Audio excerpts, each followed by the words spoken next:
Assalamualaikum warahmatullahi wabarakatuh. Kami dari kelompok 7 yang beranggotakan Dinda Arifah, Nurfian Risyawati, Fenia Altasya, dan Kania Dwi Hardianti akan mempresentasikan mengenai ekonomi politik dengan pendekatan teori Marxisme dan mengangkat studi kasus mengenai eksploitasi dan alienasi di Lembaga Riset Produk X di Kota Surabaya. Yang pertama, ringkasan jurnal. Kelompok kami akan membahas jurnal yang berjudul Eksploitasi dan Alienasi Buruh Surveyor di Lembaga Survei Produk X di Surabaya dengan penulis Edo Ari Prayoga dan diterbitkan pada tahun 2014. Adapun ringkasannya sebagai berikut. Sistem ekonomi kapitalis mengutamakan kepemilikan pribadi yang bertujuan mendapatkan keuntungan dari penggunaan kekayaan produktif dan membentuk kapitalisme.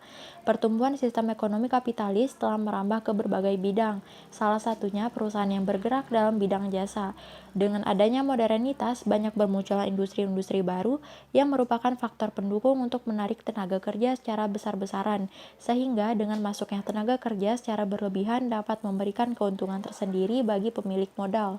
Hal tersebut dimanfaatkan oleh para supervisor perusahaan untuk mendapatkan keuntungan dengan melakukan eksploitasi terhadap para buruh surveyor sehingga menyebabkan para pekerja mengalami alienasi. Penelitian ini mendapatkan hasil bahwa para supervisor melakukan eksploitasi dalam bentuk nilai pekerjaan dan nilai tenaga kerja sehingga menyebabkan para buruh mengalami alienasi dalam bentuk aktivitas produktif dari tujuan aktivitas produksi perusahaan dari sesama pekerja dan teralienasi dari potensi kemanusiaan. Selanjutnya masuk ke kajian teori. Yang pertama ada teori Marxisme. Nah, Marxisme ini adalah teori sosial, politik, dan ekonomi yang dicetuskan oleh Karl Marx yang berfokus pada perjuangan antara kapitalis atau kelas pemilik usaha dan kelas pekerja. Tenaga kerja biasa yang tidak memiliki alat-alat produksi seperti pabrik, bangunan, dan material mempunyai sedikit kekuatan dalam sistem ekonomi kapitalis. Para tenaga kerja ini juga mudah tergantikan dalam periode pengangguran yang tinggi. Untuk memaksimalkan keuntungan, para pemilik usaha memiliki insentif untuk mendapatkan hasil maksimal dari para pekerja mereka dengan membayar upah serendah mungkin. Hal ini menciptakan ketidakseimbangan yang tidak adil antara pemilik dan buruh yang pekerjaannya mereka eksploitasi untuk keuntungan mereka sendiri. Pada akhirnya, ketidaksetaraan yang melekat dan hubungan ekonomi eksploitatif antara kedua kelas ini akan mengarah pada sebuah revolusi di mana kelas pekerja memberontak melawan pemilik usaha, menguasai alat-alat produksi, dan menghapuskan kapitalisme. Yang kedua ada teori kapitalisme. Berdasarkan pandangan Karl Marx, kapital merupakan bahan baku, instrumen kerja, dan seluruh jenis alat subsistensi yang digunakan untuk memproduksi bahan baku baru, instrumen kerja baru, dan juga alat subsistensi baru. Menurut Marx, seluruh komponen ini merupakan bagian dari kapital yang dihasilkan melalui kerja, produk kerja, atau hasil kerja yang terakumulasi. Marx mendukung premis yang menyatakan bahwa tenaga kerja adalah sumber seluruh kekayaan. Premis inilah yang pada dasarnya menjadi landasan Marx merumuskan teori nilai tenaga kerja. Dalam teori nilai tenaga kerja ini, Marx menekankan bahwa keuntungan yang diperoleh kapitalis menjadi dasar eksploitasi tenaga kerja. Ketiga ada teori eksploitasi. Marx membagi tindakan eksploitasi ke dalam 4 subteori. Pertama, teori nilai pekerjaan. Teori nilai pekerjaan ini adalah nilai tukar barang ditentukan dari jumlah pekerjaan yang masuk ke dalam produksi barang tersebut. Kedua, teori nilai tenaga kerja, yaitu jumlah nilai seluruh komoditas yang diperlukan tenaga kerja untuk dapat hidup. Nilai kerjanya ini berupa nilai makanan, tempat tinggal, dan kebutuhan mereka lainnya. Kemudian ketiga adalah teori nilai lebih, dan terakhir adalah nilai laba yang merupakan keuntungan harga. Dan yang terakhir, teori alienasi. Marx menganggap kapitalisme sebagai sistem yang mengalienasikan rakyat. Alasannya adalah meskipun pekerja memproduksi barang untuk pasar, kekuatan pasarlah yang mengendalikan barang, bukan para pekerja itu sendiri. Masyarakat diharuskan bekerja untuk kapitalis yang memiliki kendali penuh atas alat-alat produksi dan mempertahankan kekuasaan di tempat kerja. Pekerjaan menurut Marx menjadi merendahkan, monoton, dan lebih cocok untuk mesin daripada untuk masyarakat yang kreatif. Pada akhirnya, manusia sendiri menjadi objek yang membuat keputusan berdasarkan pertimbangan untung dan rugi, dengan sedikit perhatian pada nilai dan kebutuhan manusia itu sendiri. Selanjutnya kita masuk pada bagian pembahasan. Praktek-praktek tindakan eksploitasi tidak hanya berhenti pada industri barang. Dewasa ini, tindakan eksploitasi juga terjadi pada industri jasa, seperti yang terjadi pada Lembaga Riset X di Surabaya, yang juga berdampak pada terjadinya alienasi terhadap pekerjanya. Bentuk-bentuk eksploitasi yang ditemukan terjadi pada buruh surveyor yang bekerja di Lembaga Riset X di Surabaya, antara lain, yang pertama, eksploitasi nilai tenaga kerja. Dalam menjalankan pekerjaannya, buruh surveyor selalu memiliki waktu deadline begitu singkat. Hal tersebut dikarenakan adanya manipulasi waktu deadline yang diberikan oleh supervisor.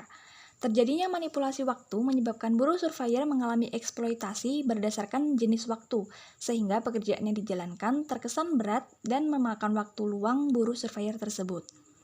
Yang kedua, yaitu eksploitasi nilai pekerja. Eksploitasi ini terjadi pada sistem pemotongan gaji yang tidak terduga. Pada saat proses kesepakatan, harga kuesioner telah dicantumkan, namun apa yang didapat buruh surveyor berbeda dengan apa yang disampaikan oleh supervisor. Praktek tersebut sama saja tidak menghargai kerja buruh dan tidak sesuai dengan kebijakan dari perusahaan. Kemudian, bentuk-bentuk alienasi yang terjadi pada kasus yang terjadi pada buruh surveyor di Lembaga Riset X di Surabaya. Yang pertama, alienasi terhadap aktivitas produktif. Alienasi ini dikarenakan adanya proses keterlambatan gaji yang merupakan kesalahan dari pihak supervisor. Selain itu, nominal gaji juga tidak sesuai dengan yang disebutkan supervisor pada saat briefing project. Menurut supervisor, membesarkan harga fee hanya bertujuan untuk memotivasi kerja buruh surveyor, namun di balik tindakan tersebut ternyata menyebabkan sebuah ketidakpuasan atau alienasi pada buruh surveyor. Kemudian yang kedua, alienasi terhadap tujuan aktivitas produksi. Pada dasarnya, hasil kerja buruh surveyor yang berupa data survei merupakan hak milik pribadi para kapitalis. Dalam hal ini yaitu perusahaan, lembaga riset, dan klien yang memberikan job project tersebut. Surveyor hanya bekerja untuk menyelesaikan tugasnya tanpa mengambil manfaat apa-apa dari hasil survei tersebut. Kemudian yang ketiga, alienasi terhadap sesama pekerja. Buruh surveyor mengalami alienasi dengan sesama pekerja sebagai akibat dari singkatnya waktu pengerjaan proyek. Buruh dituntut untuk selalu menyelesaikan proyek secara tepat waktu, sehingga tidak memiliki waktu untuk saling bertukar cerita dengan sesama pekerja dan mengalami kesulitan dalam berkomunikasi. Dan keempat, yaitu alienasi terhadap potensi kemanusiaan. Alienasi ini dikarenakan waktu pengerjaan proyek tersebut yang seringkali dikurangi oleh supervisor. Pada dasarnya, pihak klien dan supervisor telah memiliki kesepakatan waktu, namun pihak supervisor selalu mengurangi tenggang waktu atas kesepakatan sebelumnya. Oleh karena itu, buruh surveyor merasa tidak puas dan tidak nyaman sehingga proses kerja menjadi tergesa-gesa dan waktu istirahat buruh menjadi minimal.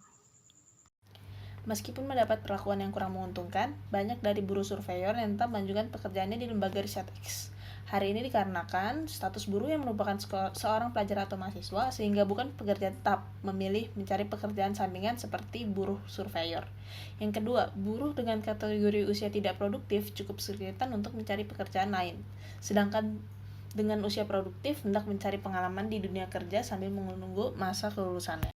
Ketiga, buruh mahasiswa atau pelajar ingin membantu biaya kuliah, ataupun buruh yang telah berumah tangga memiliki keinginan untuk tidak membebankan seluruh biaya keluarga kepada suami.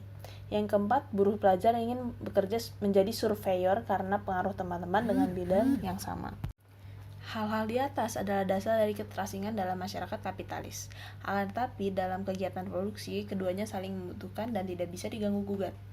Buruh dapat bekerja apabila pemilik modal menyediakan sarana produksi tempat mereka bekerja dan mendapat upah sehingga bisa bertahan hidup. Para pemilik modal hanya dapat memperoleh keuntungan dari alat produksinya apabila ada buruh yang bekerja dalam produksi. Meskipun di dalam dinamika bekerja, buruh mengalami banyak tekanan atau dieksploitasi, tetapi hasilnya bisa mengubah kehidupan kaum buruh. Selanjutnya, simpulan Marx tentang kematian kapitalisme terbukti sangat keliru. Sampai saat ini, perekonomian global sangat kental dengan praktek kapitalisme, dengan meningkatnya industri-industri yang mengandalkan teknologi. Ramalan Marx tentang runtuhnya kapitalisme kemudian diganti dengan sosialisme sangat tidak relevan dengan kenyataan saat ini. Dengan demikian, dapat disimpulkan bahwa beberapa dimensi pemikiran Marx menemui irelevansinya di era kontemporer. Yang terakhir ada kesimpulan, Marx menganggap kapitalisme sebagai sistem yang mengalienasikan rakyat. Masyarakat diharuskan bekerja untuk kapitalis yang memiliki kendali penuh atas alat-alat produksi dan mempertahankan kekuasaan di tempat kerja.